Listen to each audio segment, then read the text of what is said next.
ವರ್ಷದ ಎರಡನೇ ಅತಿ ದೊಡ್ಡ ದಸರಾ ಮಹೋತ್ಸವ ಶಿವಮೊಗ್ಗ ದಸರಾಗೆ ಕ್ಷಣಗಣನೆ ಶುರುವಾಗಿದೆ. ಮಹಾನಗರ ಪಾಲಿಕೆ ಶಿವಮೊಗ್ಗ ಸಕ್ಕರೆ ಬೈಲಿನಲ್ಲಿರುವ ಆನೆಗಳಿಗೆ, ಶಿವಮೊಗ್ಗದ ಸಕ್ಕರೆ ಬೈಲಿನಲ್ಲಿರುವ ಬೆಳ್ಳಿ ಅಂಬಾರಿ ಹೊರುವ ಆನೆಗಳಿಗೆ ಅಧಿಕೃತ ಆಹ್ವಾನ ನೀಡಿದೆ. ಅಂಬಾರಿ ಹೊರುವ ಸಾಗರ್ ಆನೆಗೆ ಪೂಜೆ ಸಲ್ಲಿಸಲಾಯಿತು. ಆನೆ ಸಾಗರ್ಗೆ ಬಹದ್ದೂರ್ ಮತ್ತು ಬಾಲಣ್ಣ ಆನೆಗಳು ಸಾಥ್ ನೀಡಲಿವೆ. ಆನೆಗಳಿಗೆ ಪೂಜೆ ಸಲ್ಲಿಸಿ ಶಿವಮೊಗ್ಗ ಶಾಸಕರಾದ ಎಸ್.ಎನ್. ಚನ್ನಬಸಪ್ಪ ಅವರು ಆಹ್ವಾನ ನೀಡಿದ್ದಾರೆ.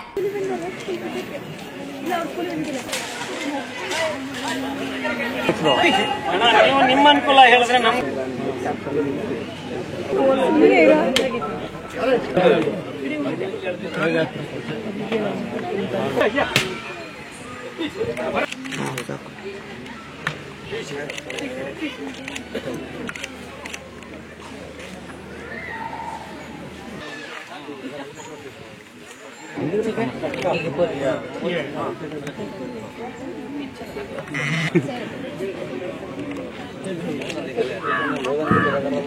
ಸಾಗರನಿಗೆ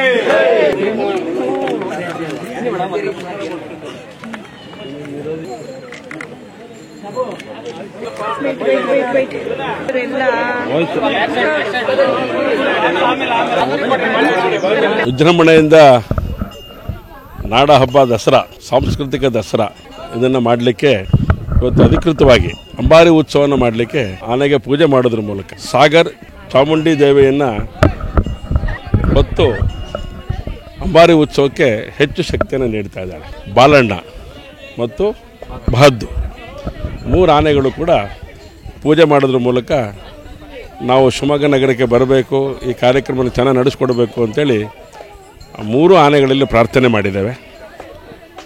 ಈಗಾಗಲೇ ಅದಕ್ಕೆ ಸಂಬಂಧಪಟ್ಟಂಥ ಅಧಿಕಾರಿಗಳು ಇದಕ್ಕೆ ಪೂರ್ಣವಾದಂಥ ಏನು ಆಗಬೇಕು ಅದನ್ನೆಲ್ಲ ಯೋಚನೆಯನ್ನು ಮಾಡಿ ಆ ಒಂದು ಅಂಬಾರಿ ಉತ್ಸವಕ್ಕೆ ಶಕ್ತಿಯನ್ನು ಧಾರೆ ಎರಿತಾ ಇದ್ದಾರೆ.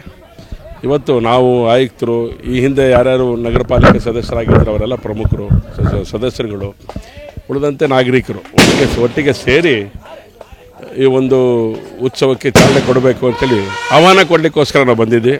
ಆಹ್ವಾನವನ್ನು ಕೊಟ್ಟಿದ್ದೇವೆ, ಬರ್ತೀವಿ ಅಂತ ಅವ್ರು ಹೇಳಿದ್ದಾರೆ. ಹಾಗಾಗಿ 12ನೇ ತಾರೀಕಿನ ಅಂಬಾರಿ ಉತ್ಸವ ಅತ್ಯಂತ ಚೆನ್ನಾಗಿ ಆಗತ್ತೆ ಅನ್ನೋದಕ್ಕೆ ಇವತ್ತಿನ ಪೂಜೆ ಸಾಕ್ಷಿ ಅಂತೇಳಿ ನಾನು ಭಾವಿಸ್ತೇನೆ. ಈಗ ತಾಲೀಮು ಆಲ್ಮೋಸ್ಟ್ 15-20 ದಿವಸದಿಂದ ತಾಲೀಮನ್ನ ನಾವು ರೆಗ್ಯುಲರಾಗಿ ಮಾಡ್ತಾನೆ ಇದ್ದೀವಿ. ಸೊ ಶಿವಮೊಗ್ಗದಲ್ಲಿ ಈಗ ಅವರು ನಗರಸಭೆಯವರು ಯಾವಾಗ ಮಹಾನಗರ ಪಾಲಿಕೆಯವರು ನಾಳೆ ಅಥವಾ ನಾಡ್ದು ತೊಗೊಂಡು ಹೋಗ್ತೀವಿ ಅಂತ ಹೇಳಿದರೆ ಅವರು ಡಿಸೈಡ್ ಮಾಡೋ ಪ್ರಕಾರ ಅದ್ರ ಪ್ರಕಾರ ಯಾವ ನಾಳೆ ಅಥವಾ ನಾಡ್ದು ಆನೆಗಳು ಹೋಗ್ತವೆ. ಸೊ ರೆಗ್ಯುಲರಾಗಿ ಶಿವಮೊಗ್ಗ ನಗರದಲ್ಲಿ ತಾಲೀಮನ್ನ ನಾವು ಸ್ಟಾರ್ಟ್ ಮಾಡ್ತೀವಿ. ಅಲ್ಲಿ ಹೋದ್ಮೇಲೆ ನಾಳೆ ಅಥವಾ ನಾಡ್ದು ಆನೆಗಳು 3 ಅಥವಾ 4ನೇ ತಾರೀಕು ಹೋಗ್ತವೆ. ಅಲ್ಲಿ ಹೋದ್ಮೇಲೆ ರೆಗ್ಯುಲರಾಗಿ 11ನೇ ತಾರೀಕುವರೆಗೂ ನಾವು ತಾಲೀಮು ನಡೆಸ್ತೀವಿ. ಸಾಗರ, ಬಾಲಣ್ಣ, ಬಹದ್ದೂರ್ 3 ಆನೆಗಳು ಹೋಗ್ತವೆ.